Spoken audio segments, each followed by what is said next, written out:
Дал ушул эжеке мырдаган микробу жок тоолордо өзүп тунук суусун ичип чоңой болуппуз, Биз Кыргызстаныбыз менен ар дайым сыймыктанабыз, урматтуу туугандар.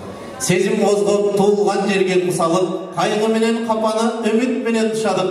Башка жердин элдери алтын төгүп турса да, туулган жерден жарым кашык суу сардык.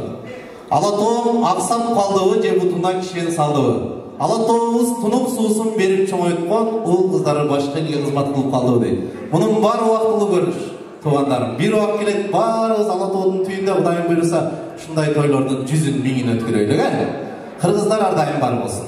Аны эмесе ошол атайын Кыргызстандан ат арытып, жол карытып келген биздин эң сыйлуу, урматтуу конокторго тоз кезегин берип коюуга уруксат этиңиздер.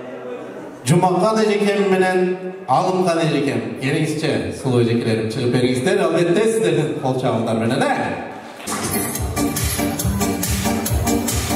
Урматтуу туугандар, ким айтат? Сүйлөп атып эле тыр деп кеткендер кайсы жактыктар?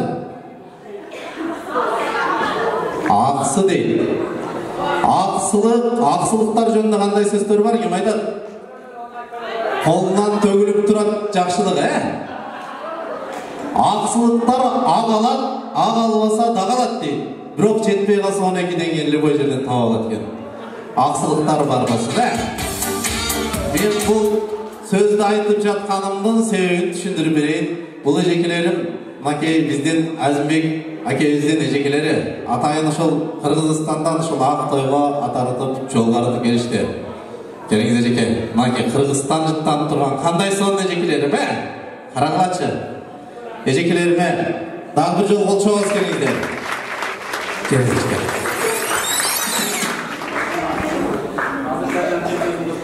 Кайжымалы